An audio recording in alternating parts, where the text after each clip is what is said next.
ఇటీవల హైదరాబాద్ నగరంలో కురిసినటువంటి వర్షాలకి హైదరాబాద్ నగరంలో చాలా ప్రాంతాలు పచ్చని హోయలు కలిగి ఉన్నాయండి. మొత్తం సరేండి, ఇలా చెరువులోకి చెత్త ఇసిరేస్తుంటారు. ఇక్కడ చెరువు కూడా ఒకటి ఉందండి, చక్కటి చెరువు అనమాట. ఒకప్పుడు ఈ చెరువు ఎండిపోయింది. ఇది యాక్చువల్గా ఎండిపోయి ఇప్పుడు చాలా బ్రహ్మాండంగా నీళ్ళతో కలకలాడుతుంది. మళ్ళీ మొత్తం జలకళ అనేది వచ్చేసింది అనమాట.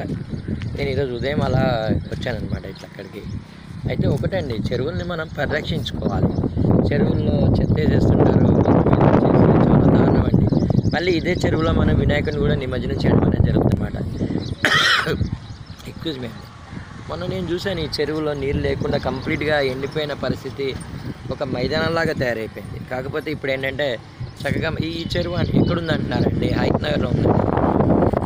యాక్చువల్గా సామానగర్ అని పిలుస్తారు అనమాట, అక్కడ ఉందన్నమాట చెరువు. ఇది చాలా నీళ్ళతో కలకలాడుతుందండి. హైదరాబాద్ నగరంలో కూడా మనం చూస్తున్నాం, ప్రభుత్వం చెరువుల పరిరక్షణ కోసం ఒక సంస్థని ఏర్పాటు చేసిందండి. వాళ్ళు ఏం చేస్తారంటే చెరువుల ఆక్రమణకు గురైన చోట కూల్చివేతలు చేపట్టడం, చెరువులు పరిరక్షించడం, ఇవన్నీ కూడా వాళ్ళు చేయడం మనం గమనిస్తూ ఉంటాం. చూడండి, ప్రకృతిని మనం ఎంత పరిరక్షిస్తే అది మన అంత పరిరక్షిస్తుందండి. మీకు కూడా ఇలా ప్రకృతి ఇష్టమైతే చక్కగా ఒక ఆదివారం రోజు కానీ ఏదైనా హాలిడే రోజు కానీ అలా విలేజ్ వైపు విజిట్ చేసినట్లయితే మనకి ఇవన్నీ కూడా మనకు కనిపిస్తాయి. చక్కని ఆక్సిజన్ కూడా మనకు అందుతుంది. చూడండి, వాటర్ ఎంత బాగుందండి.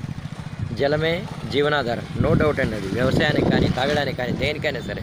కాకపోతే ఇంకొక విషయం నేను చెప్తున్నాను, చెరువుల పక్కన ఏదైనా నడవడానికి ట్రాక్ అనేది ఏర్పాటు చేస్తే అది బాగానే ఉంది. కాకపోతే ఏంటంటే మనకు వచ్చిన రాయిపోయినా కొంతమంది ఏం చేస్తారంటే చెరువులో ఈత కొట్టడానికి దిగేస్తారు అనమాట. అది చాలా చాలా చాలా డేంజర్ అవుతుంది.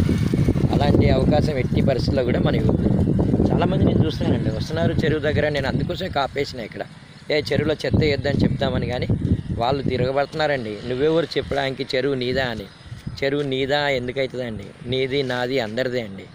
అందరం బాగుండాలి, అందరిలో మనం ఉండాలి అనే కాన్సెప్ట్ మనకు ఉండాలండి. ధన్యవాదాలండి.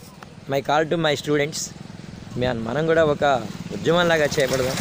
చెరువుల్లో చెత్త వేయనీయకుండా, అలాగే ఈత రాకుండా చెరువుల్లో దిగనీయకుండా, ఈ రెండు విషయాల్ని మనం చాలా చాలా బలంగా మనం తీసుకెళ్లాల్సినటువంటి అవసరం అనేది ఉందన్నమాట. Signing off Venkat from Samanagar, Vanasthalipuram, Hayath Nagar.